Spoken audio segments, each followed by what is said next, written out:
there. So topic number one is multicam. And I first want to talk about just the word multicam, because you might have heard of a multi-camera production, and that's different from multicam, because multicam is the actual feature that's part of Final Cut Pro 10 here. And when you have a multi-camera production, if you look at other videos on this YouTube page, on our Final Cut Pro help page here, you'll see I do have a video that's dedicated to multi-camera editing, which is simply you've shot something with multiple cameras and now you want to edit them together on a timeline like we have down here, but you're not actually using any special features. You're just lining up the clips and then there it goes. So that's the first thing, is that's multi-camera editing, when you're really just editing video from multiple cameras. So the actual multi-cam feature that's built into Final Cut Pro allows you to actually see a shoot from multiple angles. So what I'm going to be showing you here, this is a multi-cam clip on the timeline. And if you're not familiar with this, you might say this is just one clip on a timeline. But if you look over in the top left corner of that clip, you'll see there's a little icon with 4 little boxes in there. You might not even be able to see this on the live stream, but that's the icon for representing a multicam clip. And if you go to the top right corner of your canvas here, you'll see under the view menu, there's an option to show angles. And this is actually the different angles of a multicam clip. So I'm going to click on this, and now you'll notice on the left there, we see 4 angles. And I'm actually going to hide the browser just to make this area a little bit bigger. So notice on the right, we have our normal view of what's our project here on the timeline. And then on the left side here, we see all 4 angles right now of this multicam clip. So that is what multicam allows you to do, is see multiple angles all synced up. And in this clip, I actually have a couple more cameras, which we could switch between down here to see the other clips or the other cameras. But you can actually go up to the settings menu here and view up to 16 angles at once. And I'm actually just going to view 9 here, because that's how many clips I actually have, or actually angles I have for this recording. And all this is I was hiking over at Griffith and running down a trail. So this is just 9 angles of me running down a hill here. I've named each of them. So this top left one is from a Canon camera. I actually have a 360 camera mounted on a hat. I have a couple contours, some iPhones and iPads, all kinds of different cameras recording just this run down this hill so I could see them. And if I wanted to, if I click on any of these cameras, you'll notice my cursor is actually a razor blade right now, so that'll cut to those other angles. So if I cut to this one, I will do that. I see when I click on it, on the timeline at the bottom here, you see it cuts to that other angle. And I can drag a little bit further down. Maybe I want to cut over to this angle, and it cuts to that one, right? So that is what multicam is, and this is especially helpful if you are editing events like a wedding. You can shoot this wedding on multiple angles, and then you can actually play this back, watch it in real time, and decide and make choices on which side you want to cut to. You can always go down here and make adjustments to these edits just like you would a normal project. Now, I'm going to do Command Z here just to undo those 2 cuts, because I don't actually want to cover all of the steps of editing a multicam project, because that goes into a very long topic. What I want to do is give you, if you're new to using this feature, an idea of what you want to have to make this feature work. So let me go up to View. I'm going to click on Angles to hide the angle viewer, and I'm also going to bring back my browser here. So how does this feature work, and how can you make it work? So you'll notice in the browser here, I have all those clips laid out, and they're all named kind of randomly. One of them came off a GoPro, so you can see the GoPR naming that it does. There's a contour one, some Canon stuff. So all kinds of different names here. And all you need to do to actually sync these up is click on one clip, hold Shift, click on another one. You'll notice they select all of them. And then I can either right-click or control-click on these clips to bring up the menu. And you'll see there's an option here that says New Multicam Clip. And when I click on New Multicam Clip, it brings up a little drop-down menu here where I can name the multicam clip. As always, you should name your content. You don't want to have 10 different untitled multicam clips. So with anything, make sure that you're taking the extra 2 seconds to add a name to this. So this is going to be my hike multicam clip.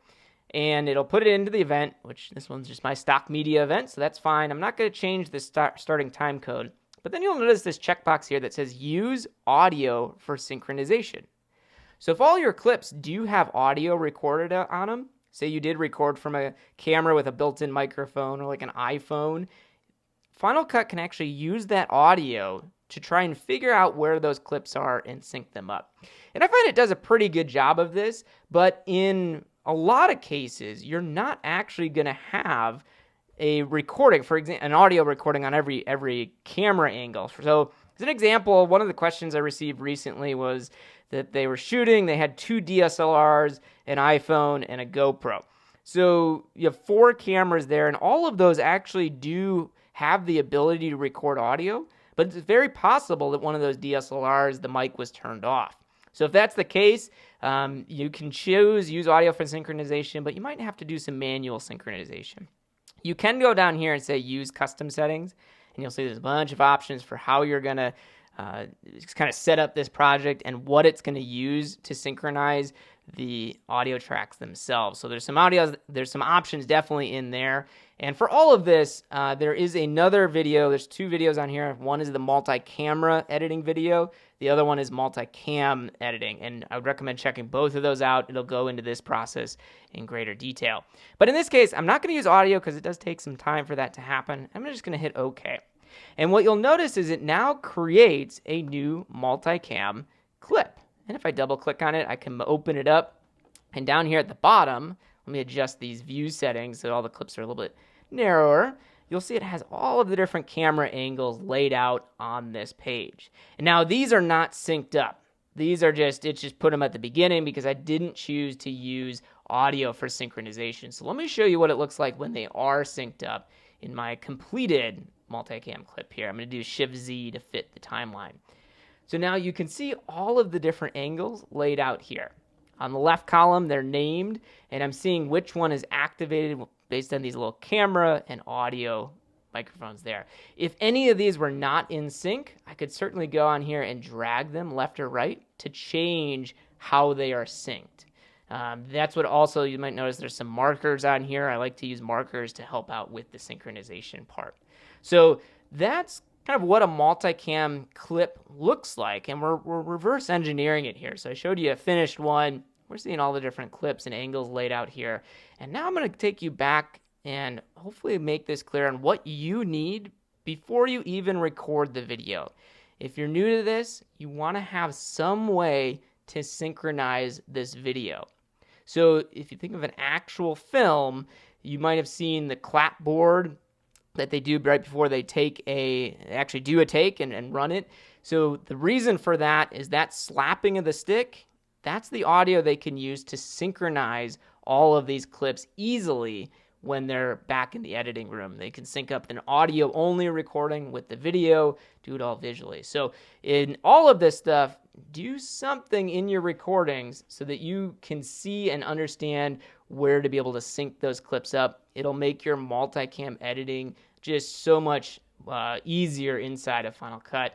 And then again, under the view menu, you can go to angles to turn on the angle viewer, and you'll see all of those angles lined up there.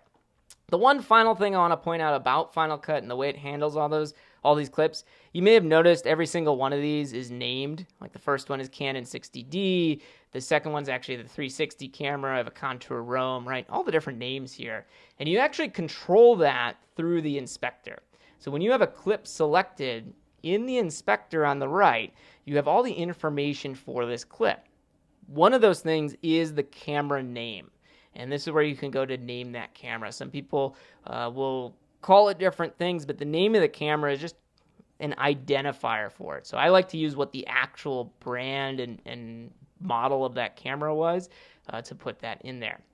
Now, if you don't see that information at the bottom, you can click on the basic view and change this to extend it to different things. So right now I'm just in the basic view, but if I switch it over to the general view, you'll see I get reel, scene, take, and I even get a camera angle, which is different from the camera name. So you can go in here and label all of your angles, put in more of that metadata, and that'll help out with the multicam feature. So that's the big thing. Just to summarize, before you go and shoot your video, have an idea how you're going to edit this. And if you're going to use this multicam feature, watch the video, see how it's done, and the most important thing is that sync point. You'll save yourself so much time if you can get audio on all of your clips, or if you can just have a visual and audio cue to sync to, whether that be a clapboard. It can even be someone actually clapping very strongly so that it's only one individual frame that they're clapping on, but that'll give you your sync point. And then looking at my notes here, I did have one other thing I wanted to talk about with this because even today I got a question where someone was having a lot of trouble with their system and it's just crashing or giving them issues. And especially with multicam, right now I have 9 streams of video, and you'll notice as I skim around, it's able to play this. It's not crashing, and it's because I'm using a proxy workflow. I'm not playing back the original or optimized media. I've actually encoded all of these to be using proxy media, and that's what makes this multicam feature really work, especially if you're not on a super expensive, powerful Mac. If you're on a lower end or even like a Mac Mini, you can still do this. It's just the proxy workflow is really what you'll want to get used to. And if you don't know about that, there's other videos on this channel that can talk all about the proxy side of it. So that's kind of an overview of the multicam feature and what is included inside of Final Cut Pro 10 for that. And again, that's multicam versus just editing with multiple cameras. And so I see a question in the chat there. It says, refer you to a genuine online Final Cut Pro 10 course.